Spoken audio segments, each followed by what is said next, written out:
Hey everybody, welcome back. This is Excel video 392 and I'm Nate Moore. This is the last video I'm going to publish for 2013. Take a break for Christmas and come back again with 2014, a whole bunch more Excel stuff. So let me pause just for a minute and say thank you. I've had well over 500,000 of these videos watched around the world, and I really appreciate everybody who's watched the videos and spread the word, and I hope they've been really helpful for you.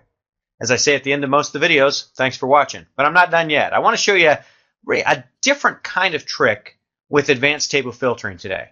And what we're going to do is, I've got the formula built out here so you can see what we're going to do, and we're going to use this large formula inside a filter. If you're not familiar with large, haven't played with large much, I've got a note up here. Excel videos 195 is that's the introduction to large. 363 and 364 are an application of using this large function in a formula. If you're not familiar with large, it might help to watch some of those videos as well. But here's what we're going to do. We're going to come out here to cell J2. Notice I don't have any heading up here, and I don't need one. What I'm going to do is I'm going to type this formula. Equals G7. Well, you got to type a 7. We're pulling the first value in the table, the patient AR balance. So we're going to start with G7. We're going to make sure it's a relative reference. No dollar signs. We want this G7 to move as Excel goes down the table and looks at it. So we're going to do equals G7 greater than or equal to, you got to do equals, there you go, large. And then what we want to do here is we're going to do G7, and we're going to lock this one in with the F4 key because I don't want G7 to move, because I'm going to do the range from G7, and my table actually goes to G8006. I've got a big data table here.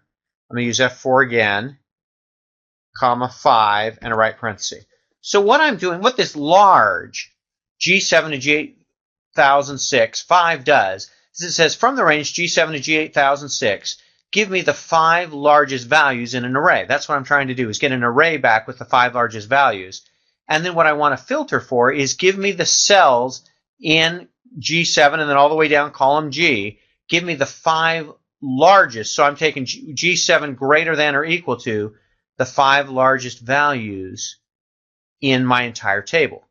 So if I hit enter here, I'm just going to get a false because the 0 is not one of my high values, but that's okay. What I need to do is write the formula here, and then I need to go to advanced, and this is the critical piece now.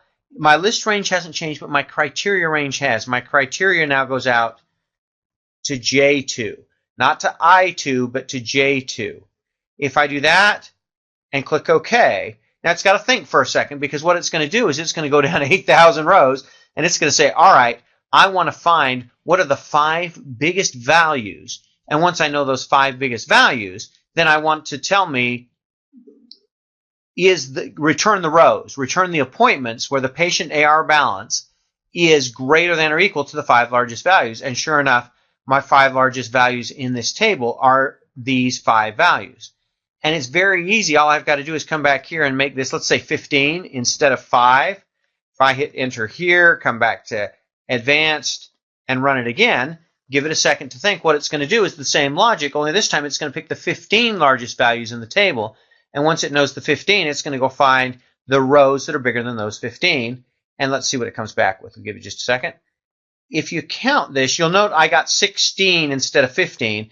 And that's because I have a tie here. Well, I have a tie all the way down here where, no, it looks like 498.85. Excuse me, it's 498.84. Here's my tie. We could sort this and get it right.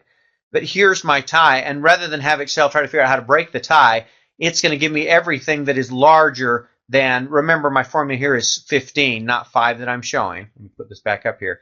It's going to give me every row that's greater than or equal to the largest 15 values in the table.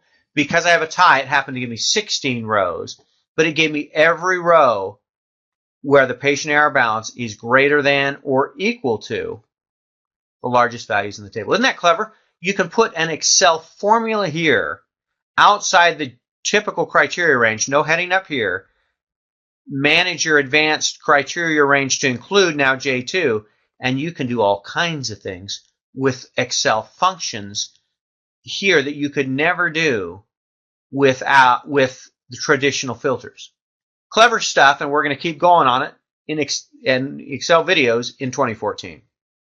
Once again, let me pause and say thanks for watching. I appreciate all that you've done to watch and to publicize these videos. Hope you continue to publicize them, and I look forward to seeing you in 2014. Thanks again.